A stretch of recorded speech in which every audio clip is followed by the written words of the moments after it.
Hello everybody, welcome to another great episode of Hillbilly Select Reviews, where I review everything alcoholic, and on Sundays I do my world famous coffees. Today we are doing Cook's California Champagne Extra Dry. I have already done the Brut, so check it out in my playlist, which is going to be attached to the description.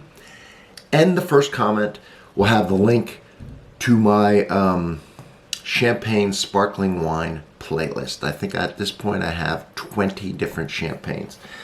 Now I want you to look at this again because everybody always comments, right? Everybody always thinks they know. That says California Champagne. Now, I'll do this real quick. Champagne is a region in France, okay? It's called Champagne. Wine, grapes that are grown there and made into champagne under certain rules and regulations are labeled champagne. Anything in the world, because they've had basically France had a lawsuit, anything made outside of that region, including if it's made in France but not made in Champagne, has to be called something else. Now why is this and some other American ones labeled champagne? Because part of the agreement, part of the lawsuit, was that any champagne or sparkling wine in the U.S. that was called champagne before the agreement that we agreed to for this lawsuit, can continue to use the name champagne. Okay? All sparkling wine is generally referred to generically as champagne. That doesn't bother me. It's not technically correct, but who cares? But I'll point it out for those of you that do care, I guess. In Germany, sparkling wine or champagne is called Sekt. All right? In Spain, it's called Cava. In the U.S., it's called sparkling wine, except for the exceptions previously mentioned. In Italy, it's called Prosecco. Generally, could also be called under different areas where it's made, but just generally. And in France, if it's not made in Champagne, it's called Cremant. Champagne is generally made from three grapes: Pinot Noir, Pinot Meunier, and Chardonnay. There can be some other blends in there as well. If it's a white grape, and generally most champagnes are white, but not all, and used with a white grape, it'll be white grape, white champagne, blanc de blanc. All right?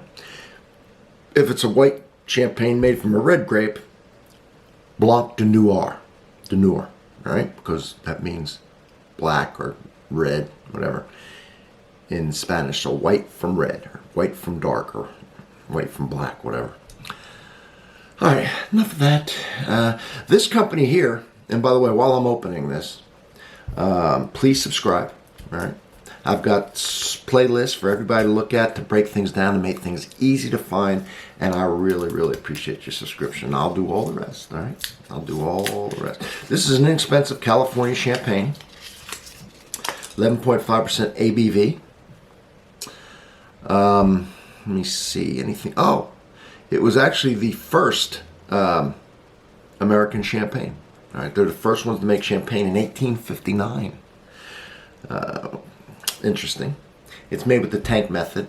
I don't want to get into it too much, but there's ways that the expensive champagne goes to a second fermentation in the bottle. This is done in a more inexpensive way in a tank, to where the second fermentation, it's not really second fermentation, just add the carbon monoxide. It's an inexpensive way to do it. It's an inexpensive champagne. And the bubbles are usually bigger, and it doesn't, and the way when you ferment it in the bottle, it's real fine bubbles and real creamy in the mouth. So there is a big difference. But this is the extra dry. Now, I've done the Brut. The Brut is the driest. Okay, extra dry you would think would be drier than the Brut because it's extra dry, but it's not. It's got a little more sweetness than the Brut. Just a way for the wine world to keep things, whatever. All right, so this just has a screw cap. All right. All right.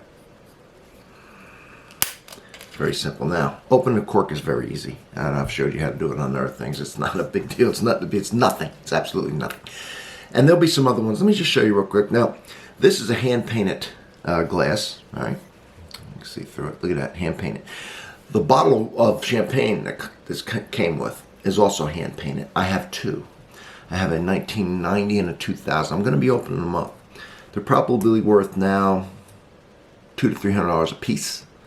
But I'm going to open them up for the channel.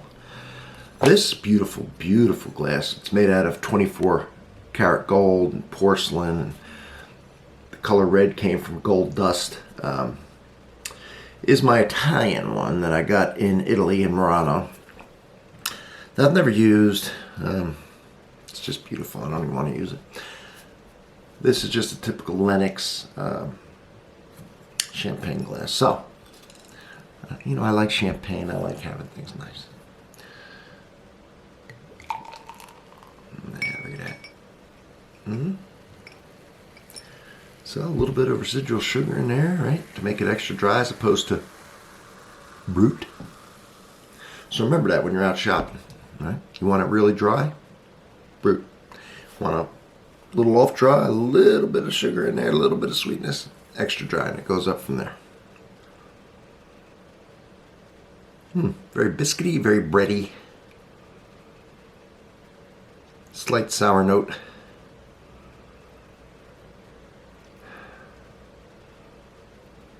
That's all I'm getting right now. So let's taste it. Is it okay for the price? Very inexpensive. A lot of people just, like a little bottle like this goes great with lunch or with supper. If you just want basically a glass or two, which is equivalent of this, with some type of seafood or clams or oysters or something like that, then that's perfect. Or if on New Year's or whatever you're toasting, you don't want a big bottle, and everybody gets their own. There's reasons for these little bottles. So.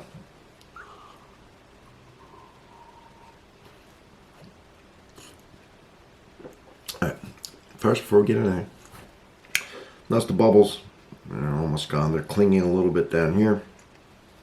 But like I said, real champagne probably still be rolling. Not bad, you know. You get the residual sugar right off the bat. Not a lot, just a little twinges of sweetness. You get the breadiness, the biscuity. What's the term I'm looking for? Well, we'll just say bready and biscuity. Yeasty, I guess. A little bit of yeasty. And now on the taste, you do get, which I did not smell whatsoever, a little bit of, like say, green apple, which would account for the little sourness. And, you know, green apple is also sweet and sour, sort of. And maybe a little pear, right? I don't think I'm getting any peach or anything, but fruits like that may be things that you pick out.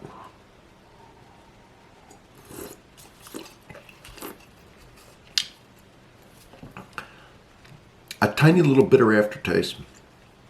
But overall, it's an easy drinker. It's not terrible. The aftertaste goes away right away.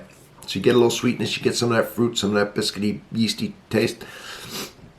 And, okay, so it's okay. So for the price, no one's going to spit this out. For the price, it's good. Now, if you ever can, on a special occasion, splurge a little bit, get a little nicer bottle, even just $50 plus, champagne made in the champagne method, where it's fermented in the bottle, it'll say so on there. Or if it says champagne, it's from France, you know it is. Do it and compare it. Compare that mouthfeel. And if it's really cool, get a little bottle of this. There's no good reason for these little bottles. Buy one. And compare it to the nice bottle that you bought. And you'll see for yourself the taste, the flavor, the bubbles, the mouthfeel. It's a big difference. But for your everyday fun, I see no problems with this coast. So please subscribe. Right? You don't have to watch everything. You don't have to ring the bell. Just subscribe. If you ring the bell, you'll get my notifications. Sometimes it can blow you up. Sometimes I do a lot of them. But you don't have to click on it. You could read it saying not interested, not interested, yes. Not interested, not interested, yes. Right? Yes. And you can look through my playlist, and I promise you there's stuff on there you want to know about. There is. Absolutely there is. There's gift ideas. There's things you're going to want to try. There's unique stuff, fabulous stuff. So don't miss it. And just, keep me motivated. That's all I ask for. I've never asked for money. I'm never going to. I just ask for a subscription. And if you want to hit the thumbs up or Thumbs down does the same thing, by the way. Get your, or comment. It's all the better. Helps the analytics, okay? Because, of course, I want to grow. I want to be the best YouTube channel on YouTube. Go out, work cut out for me, but you can help me. So, until next time, I will see you on the next one. Don't forget, I'm going to have these $100 champagnes coming up. You know, the ones that come in this glass right here. I got some nice stuff, all right, that's going to come up. And I got this stuff for every day. So I got your special occasions covered. I got your great gifts covered. And I got your everyday drinking covered, all right? Because that's how we roll here. So, everybody, thank you. See you on the next one.